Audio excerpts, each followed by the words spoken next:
I'm like, this is unbelievable. Like all these people were paying down the mortgage and I saw the cash flow. Like my property manager was really cool. They would show me all the books. And I'm like, this is legit. Like I think I'm making this kind of money as a personal trainer. I need to look into this more, right?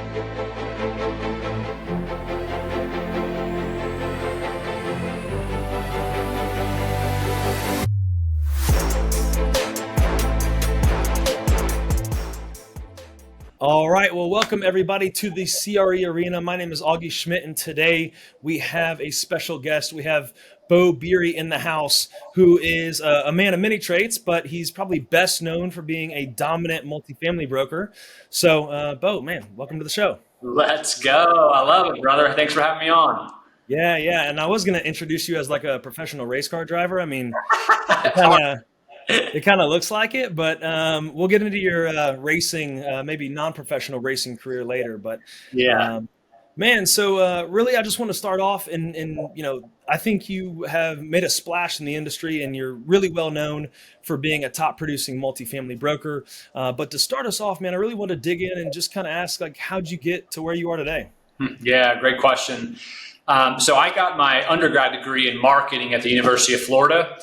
And when I got my degree, when I came out of there, I wanted to be a personal trainer, right? I did a marketing degree and I was personally training at a gym while I was in college.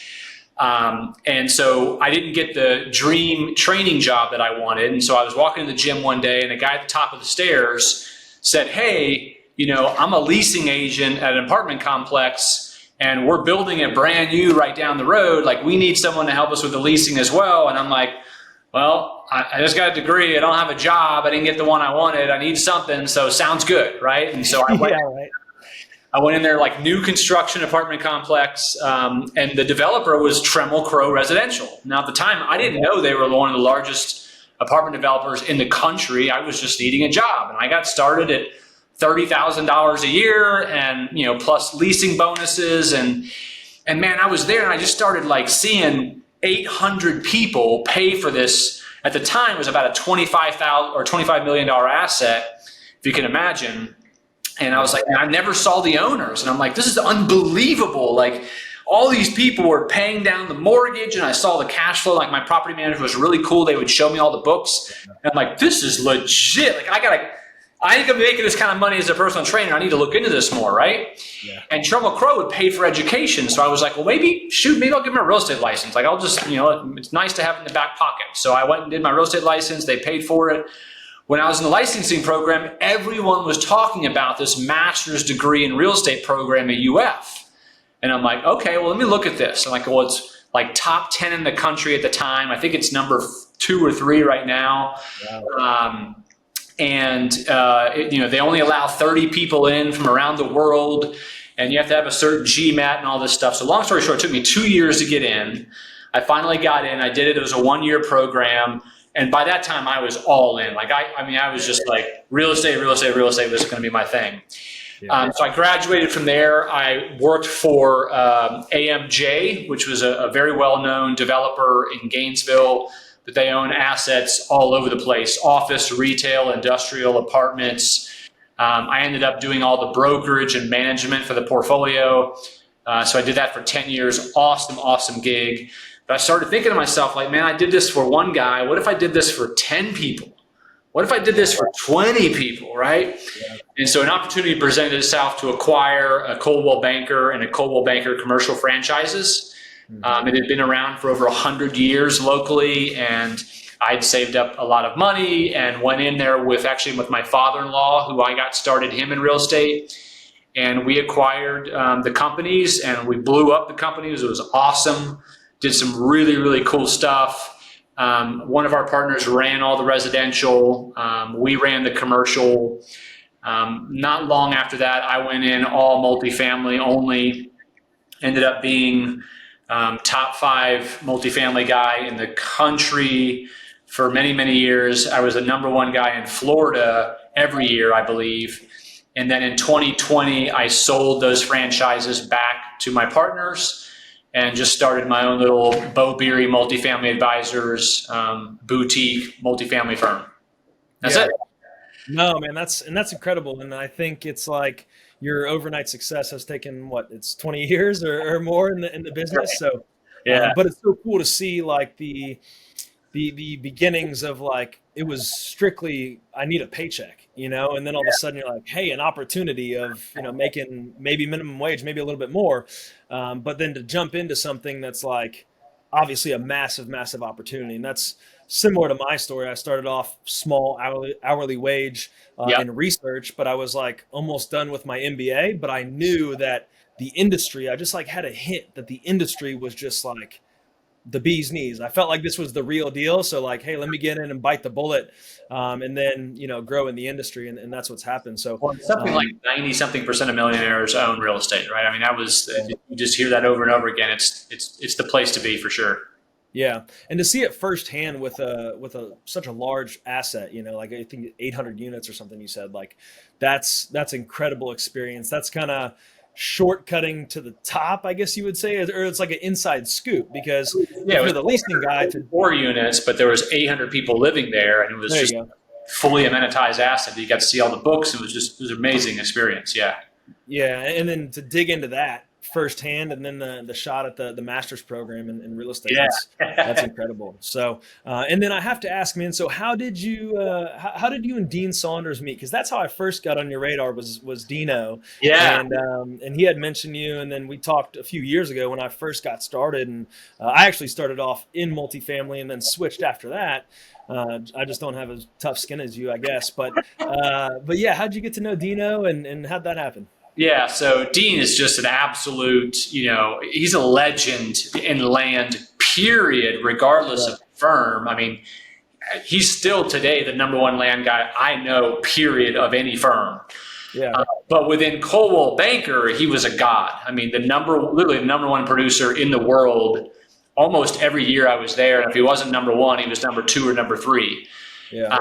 And he and I really got to know each other at one of the conferences. We got to sit next to each other, and we just kind of jived. Like, we were both marketing guys. I think he's phenomenal at marketing. I think he's a Oh, marketing guy who yeah. learned real estate like I am, versus a real estate guy who learned marketing.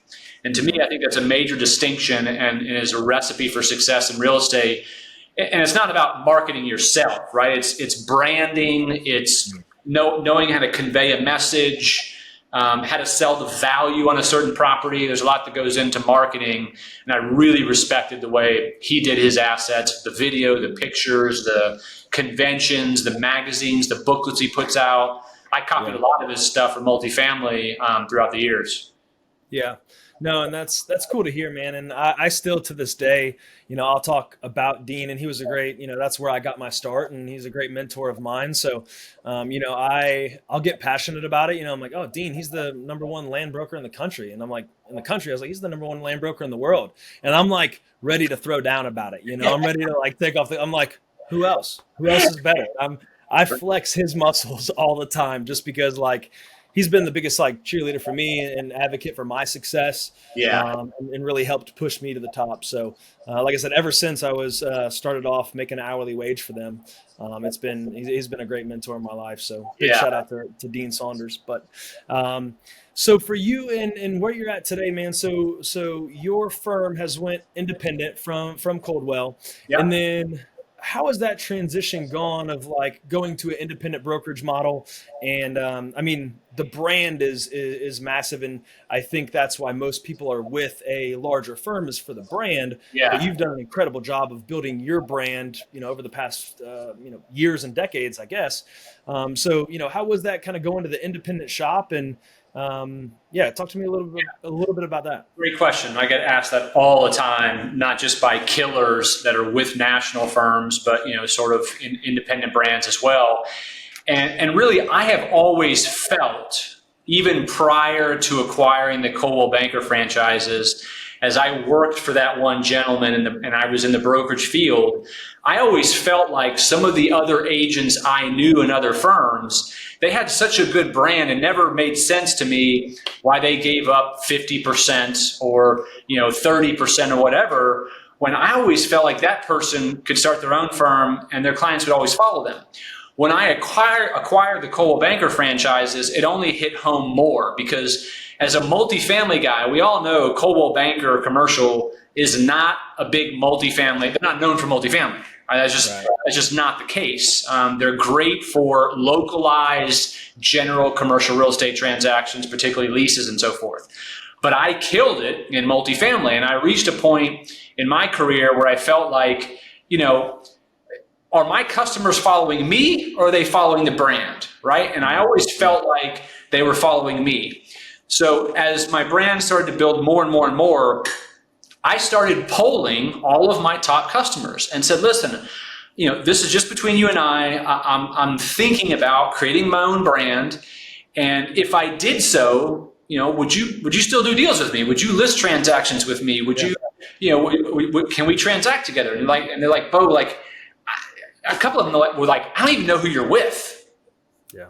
Like literally, I've done several transactions, didn't even know the brand I was with because brands, they just kind of mix and match, as you're working with different brokers in the field, like you forget who's with who. Yeah. Most people knew who I was with, but then they just didn't care. Like, Beau, like we do, we love your mentality, your thought process, your data. Like we're following you. Like that's who we do business with. So that's what gave me the confidence. And I feel the same way about a lot of brokers in different brokerages that, if they left, they wouldn't lose a single customer. No one who owns a $20 million apartment complex says, you know what, we're thinking about selling. What's the best brand that should sell? Hell no. They're thinking of 5 or 6 agents in their minds who they're going to list with, right? Yeah. And the thing is, Augie, and you know this better than anybody, in today's technology, it's a level playing field. People hired nationals. I'm not trying to get off on a tangent on nationals. Nationals are fantastic. And if you sell a certain product, you need to be with a national, right? But in today's field, anybody who's remotely good at CRMs and remotely good at marketing can reach hundreds of thousands of investors at the touch of a button, right? Yeah. Yeah. And it doesn't matter how many agents are in a company. Agents aren't even really co-broking with each other within the nationals oftentimes, right? Yeah, this is something that is very true, and I learned it earlier in my career because I know how we operate, like at our shop when we were with Coldwell, and still when we were with SVN. And SVN's whole thing is like they're big on collaboration. Absolutely. So that's the big thing in co-brokering, and 50% of the commission, 100% of the time, big within SVN. And one of the things, whenever these big national like research companies, or not research company, brokerage companies, and like research analysts or their appraisal departments, they'll call me. So like a Cushman researcher, appraisal guy will call me and start asking me about transactions, and I'm like, I'll help out, man, but like, I need some info too. Like this needs to be a mutual benefit here. So, I'll talk to him about some transactions and stuff. And then I remember one time I asked a guy, I was like, hey, so how's it work in your office, with like co-broking deals and sharing things. And then they said, and the guy was very straight up about it. He said, oh, there's no sharing of deals. And like, I was like, no, like, but that is the what I thought was the big pro to being a big national was like, hey, you work within these different offices. Orlando talks to Tampa talks to Miami. And then I was like, is that not the case? And he said, dude, if one of these brokers in this office, he said, if they got a new deal or a fresh listing, he said, they don't even tell the guy down the hall. And I was like, what? I was like, no way. That's particularly the case for income producing stuff, right? There are some assets that, particularly like in retail, like a lot of retail guys, they're big on communication. Some guys are tenant reps, some guys are landlord reps, and then there's definitely some communication there. But on the income producing side, income producing assets are the cream of the crop, right? You don't really need other agents. You have a database of endless number of people who want this asset, right? Yeah. But if you also co-broke, it does spread the juju, and I always offer it because I can. The reality is because my database is so vast, by the time an agent finds out about it and takes it to 5 of their buyers, they've already gotten it from me. They're on your list. Yeah. And that makes perfect sense, man. And that's the thing is just sharing that information. And I think one of the things you do incredibly well is data. You put out a lot of data out there, and like I said, coming from the research world, and I don't know how you know about how much you know about Dean's partner Gary Ralston, but data junkie, data junkie. So I come from the world of data, and that's one thing I think you do incredibly well. So that was one of my questions for you, man, is like, you seem to be incredibly process driven and systematized of like, you have the systems in place and processes.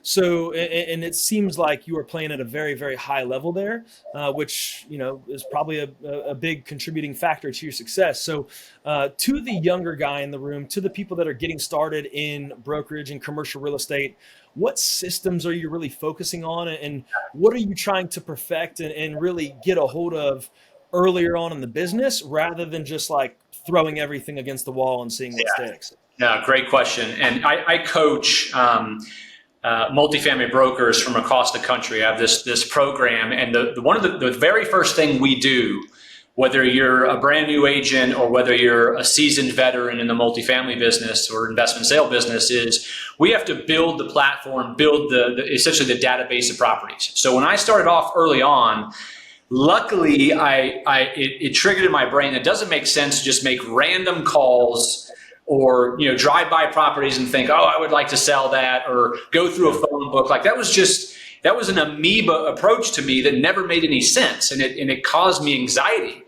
And so I thought to myself, like, okay, well, I need to at least understand every asset that exists that I could ever sell, and then call the owners of those properties. So who has those lists? Okay, well, there's 20 years ago, there was the No CoStar and Reonomy and all these places.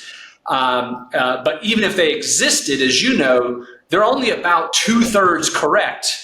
Yeah. In a massive way. I mean, phone numbers are wrong, unit number counts, whether it's market rate or student. This stuff is entered in by people who aren't in real estate. So there's going to be mistakes. So in the very beginning, the tax assessor websites are the only entity that has every asset that exists. Why? Because they want to tax you. Yeah. All these programs, the CoStars of the world, that's where they get their information. It's the only place you can get it. So to the young person starting off, or the old person who wants to redo their deal, you have to, in a very long story short, export every physical asset that exists from tax appraiser websites, right? If they don't have them accessible through online, you can call them. Sometimes you can pay for them. Sometimes you can get them through title companies. Whatever it is, you export. For me, I exported every single apartment complex over 10 units in the northern half of Florida that I cover, right? They export into Excel spreadsheets. I then find out every piece of physical information in addition to what the tax assessor provides you, which is a very base amount of information. I add tons more information, then I import it into a CRM, and I input in all those physical characteristics into searchable fields, so I can now work with the data, right? So for instance, from a property database standpoint, if someone calls me and says, Beau, dude, I need your help. You're the data guy. I got 3 days left of my 1031 exchange, or I'm going to be paying $3 million in taxes that I want to pay. I need something that's between 75 and 125 units, or between 10 and $15 million. I like Jacksonville, St. Augustine, Daytona, and Ormond along the coast. I don't want it to be older than 1970. I hate flat roofs. It can't have sold in the last 2 years. There's no way I'm going to be able to add value to that. It can't have refied in the last 1 year. They're going to have too much defeasance. I can go into my database and I can take all 2,044 properties that exist in the northern half of Florida and narrow it down to the only 17 apartment complexes they could ever buy. Yeah. And then of the 17, I can click on who owns them, and I can usually narrow 17 down to only about 4 or 5, because the other 12 people I just called in the last 60 days, they're not sellers, or they have a long-term fund, or their mortgage is not coming up for a year, whatever the case may be. I've got all kinds of notes from all these phone calls. So that's the strength of the database side of things. And as you can imagine, all the owners of these assets, I've researched each of those human beings to a level of which if they knew what I knew about them would freak them the hell out. Okay. Right. And I want to know everything about these human beings because we're going to be in a marriage together if we ever transact together. If they list with me, if they buy with me, whatever it is, I want to know their background, what they picked up things for, kids, wives, hobbies, dislikes, likes, all these things. This is a people business, right? And you can only do it with a CRM and building that base first. Otherwise, you're just like everyone else who tries to make 100 calls a day randomly with knowing nothing about the person who owns them and what else they own and what they paid for and the physical asset, and you just sound like everyone else. When I make a first phone call to someone else, my whole goal is when that guy hangs up that phone with me, he goes like this.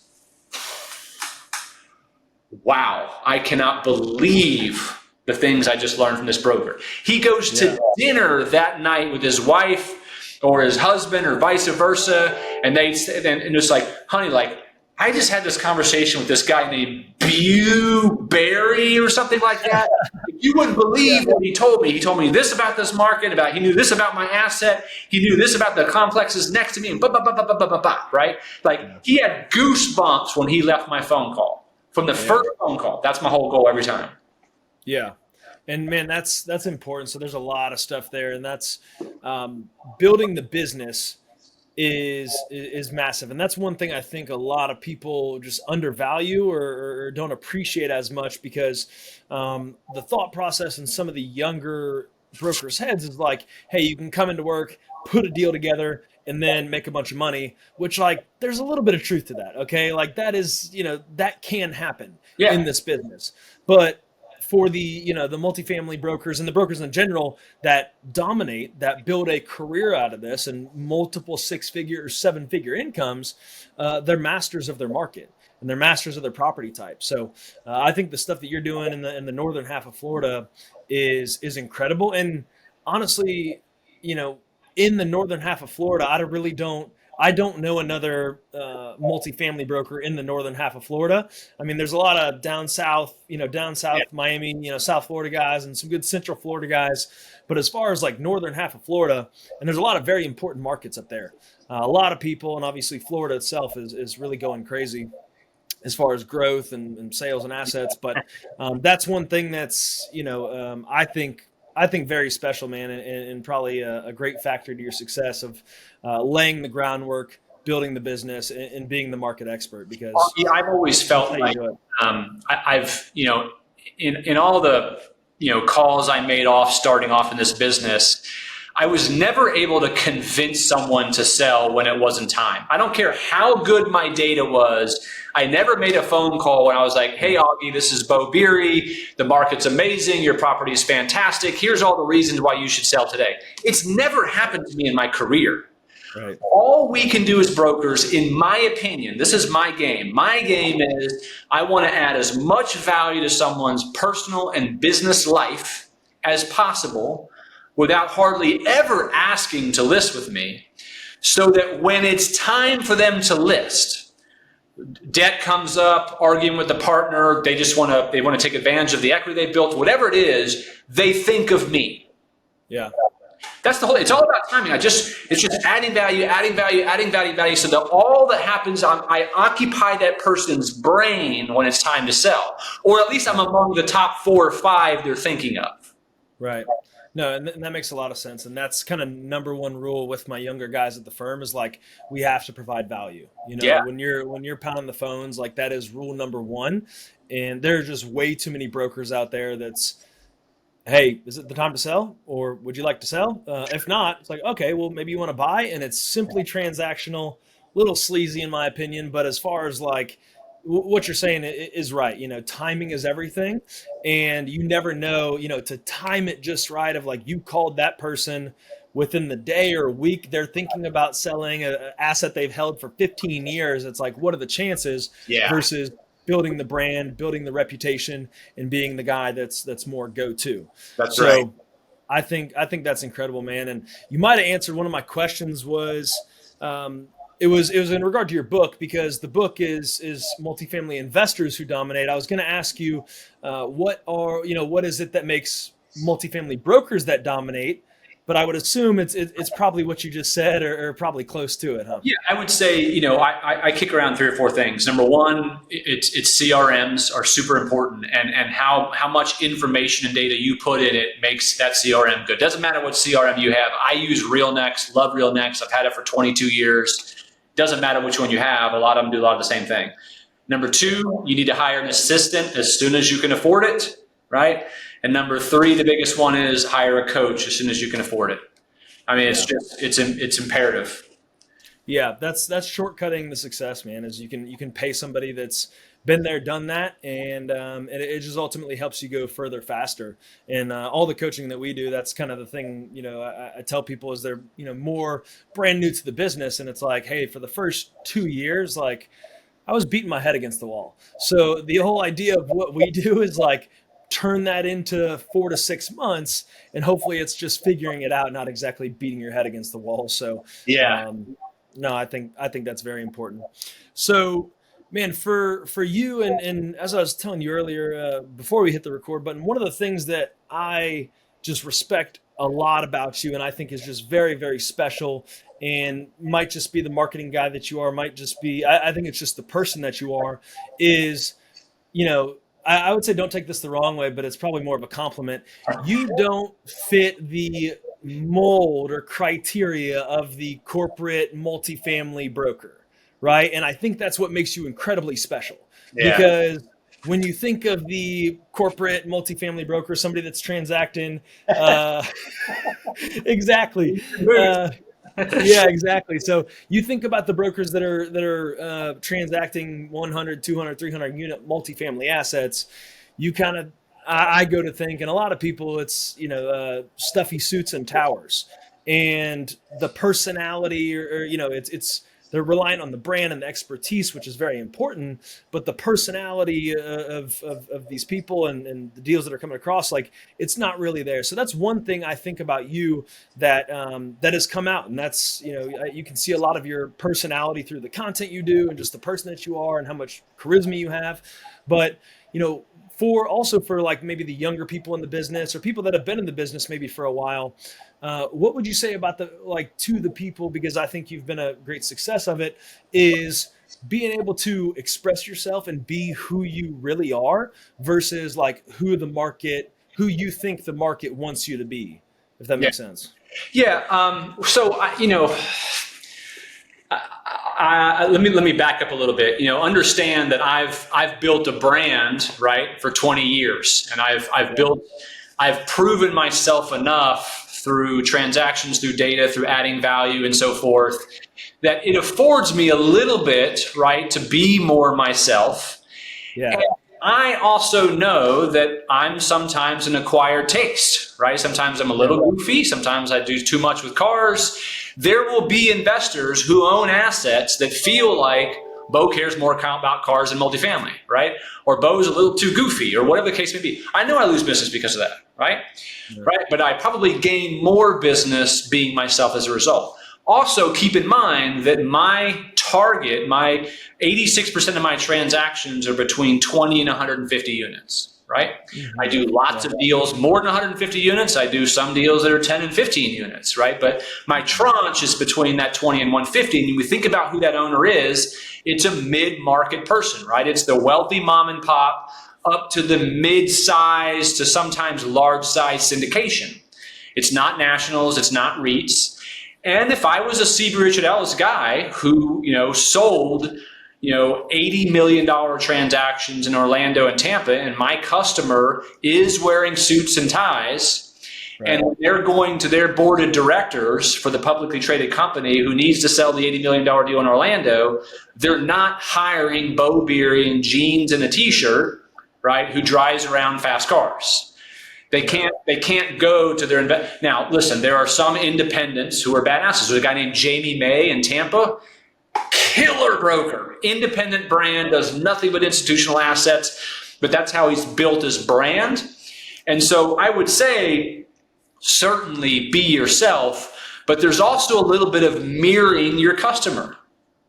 right? Yeah. Even when I'm on a phone call with someone, right? The reason I research people extremely in depth before I make a phone call. By the way, I only make 5 or 6 calls a day. That's all I have time for.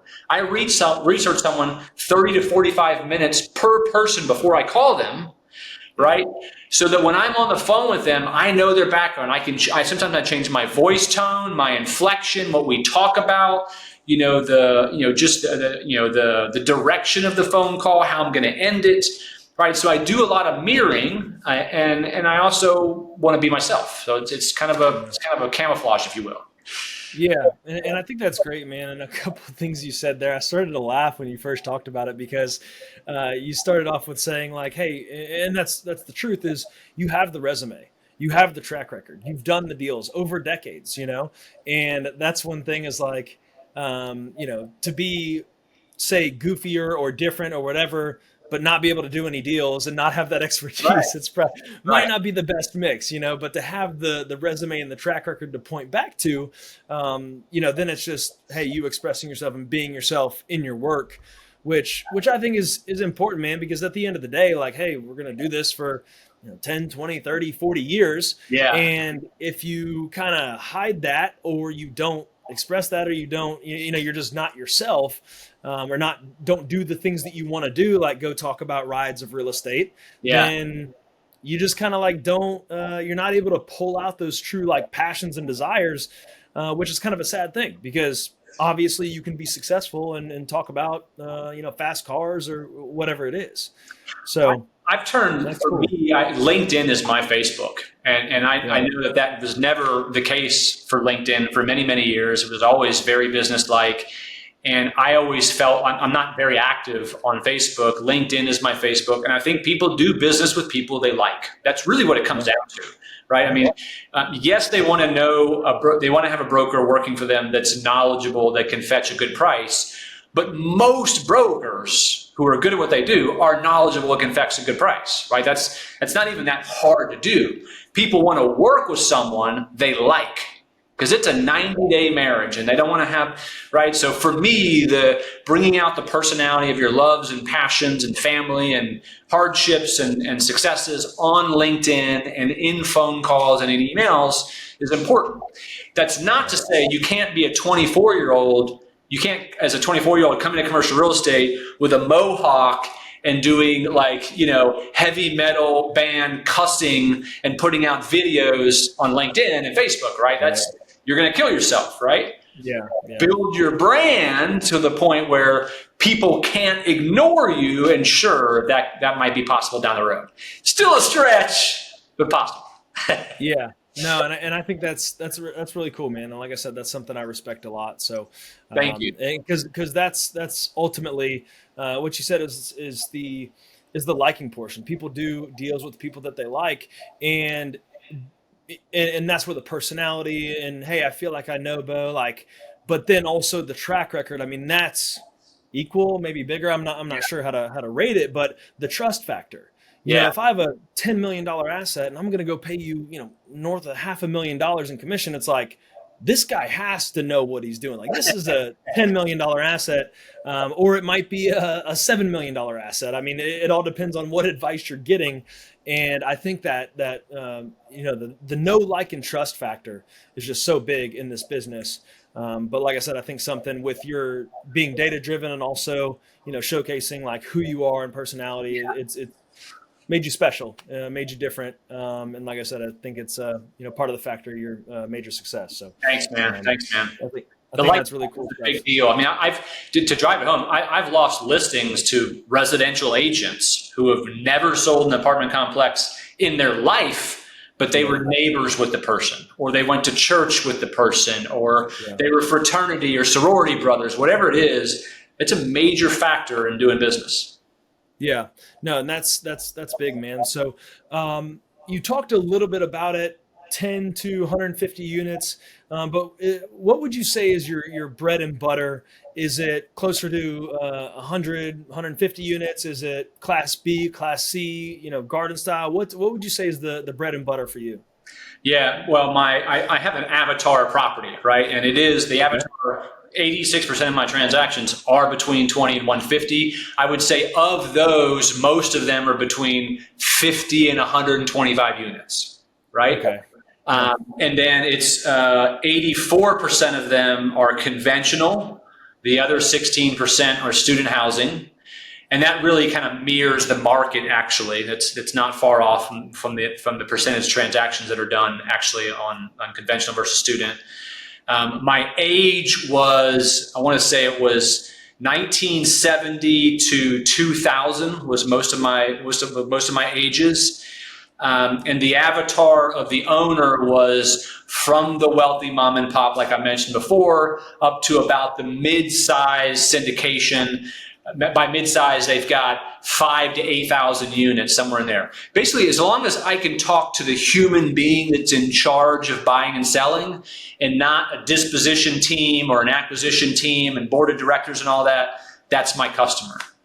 Yeah, no, that's good. And you said the ratio for conventional to student housing, is that industry nationwide, or is that just northern half of Florida? My transactions, 84% of my deals are conventional, professional housing. The other 16% were student housing sales. In the market, there are 69% of assets are conventional, 20%, roughly 20% are affordable, and the balance are student, which I guess is like 10 or 11%. In terms of number of complexes. And you're talking whole entire northern half of Florida. That's right. Combined, okay. Yeah. That makes more sense. And because I didn't know how narrow you were talking, and I know you got Gainesville, and then there's Tallahassee, obviously, and there's some other. Student housing would be a higher percentage, right? Tallahassee would have a higher percentage of students. I think it's closer to like 25% of assets in Gainesville are student housing. Yeah, no, that's cool, man. That makes sense. And you mentioned the name Jamie May, and that's actually a guy that I don't know if you know a guy named Eric Ammon, but he works with Dean, and he actually worked with Jamie way, I don't know, a decade ago or so.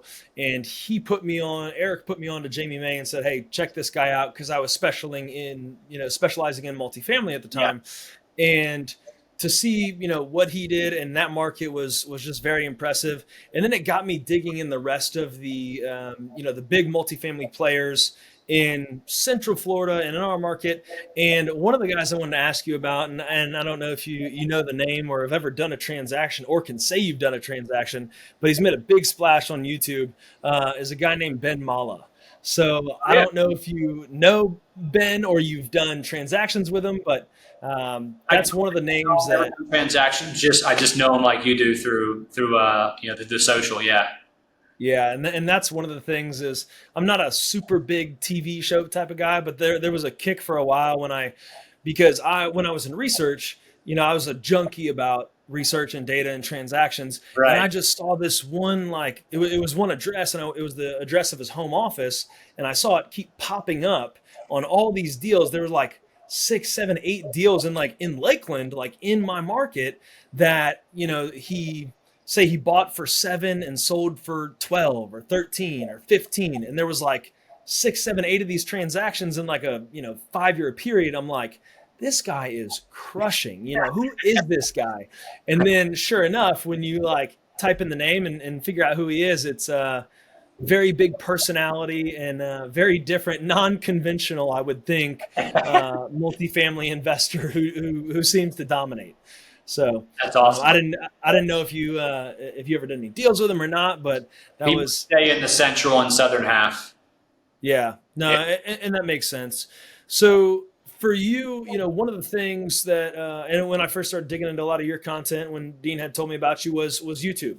And I think that's one thing, once again, is different about you that a lot of commercial real estate people don't take time to do. So, when did you start digging into YouTube? Why? And, kind of what's it done for your business? And talk to me a little bit about that. Yeah. So when COVID hit, so I always had a YouTube channel, but I didn't do anything with it. I mean, I don't know how many videos I had on there, but they were just more personal ones. And every now and then when I had the Coldwell Banker franchise, we'd put up something, but it was once a year or something, right? So COVID happens, everyone has more time on their hands. I'm watching more TV, I'm watching more YouTube videos, both entertainment and learning stuff. And I come across this guy, Ryan Serhant, right, who we've probably all seen on Facebook. He's one of the top residential agents in New York. And I'm enthralled by this guy. Like, he's just got this great personality. He's out there. He's obviously fantastic in marketing. And I see him do this walkthrough video of a penthouse in New York. And he has entertainment with it, and he's showcasing the place. And he's basically building value in this penthouse by doing some phenomenal, like a movie almost on it, right?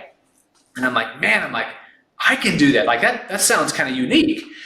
And so there was this little 17 or 18 unit complex. It was actually in the Gainesville market that was owned by a very well-known student housing owner.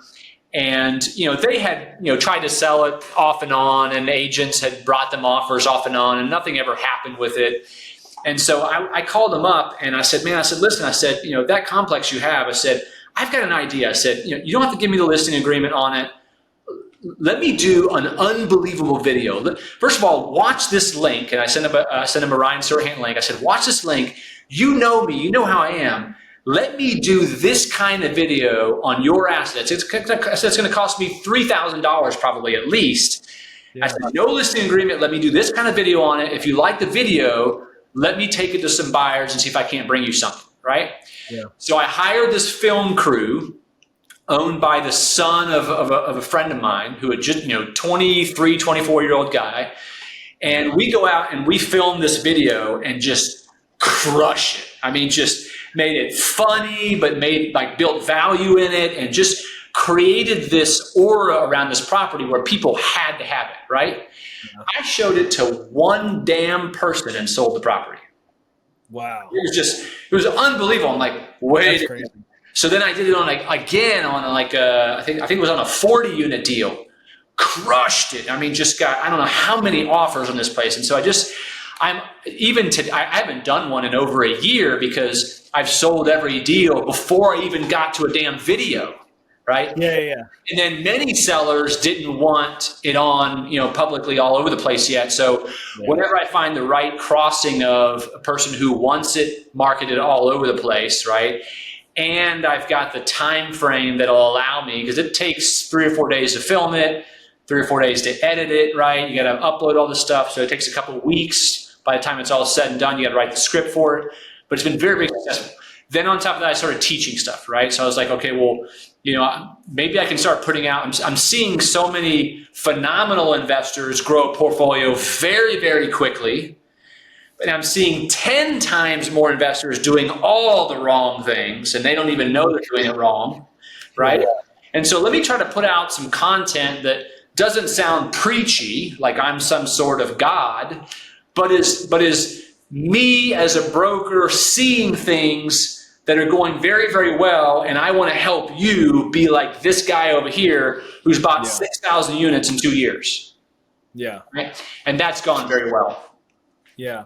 And that's really cool, man, because I think that level of knowledge and expertise is just something that's unique and a lot of people don't have access to.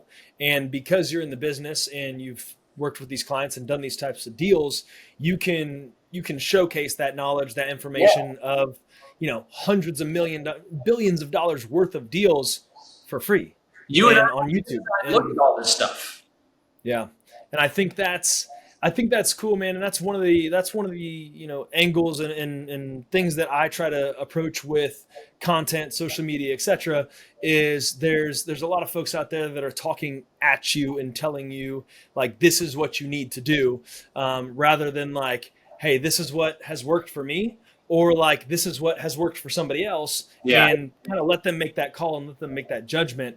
I don't know. It seems to come off a little bit better. People are more receptive about it. So I think that's really cool stuff, man. Well, I think you're perfectly right. You and I have this unique, as a broker, we have an inside look that investors can't see, right? Because investors don't call competing investors and say, "How did you win that deal over me?" Right? Yeah. Well, we get to see all these iterations and sort of put out there without naming names on how things are done best. Yeah. No, and that's invaluable to people, like I said, just starting out and as they build their portfolio. So I Yeah. think that's really cool. And then one of the things that we had to talk about was, I mean, you got the flag in the back with YouTube and the rides of real estate. So the passion for cars, man. I know you have a sweet Porsche 911, and seen it multiple times. I'm like, man, that thing is sick. But have you always been about cars? It's always been a passion or a hobby of yours? And when did you buy the Porsche? What was that like? And talk to me a little bit about that. Yeah, I've had Porsches for a while. The one I have now it's a 2017 911 Turbo S. The Turbo S is the fastest 911 they make. It launches so hard, it's ridiculous.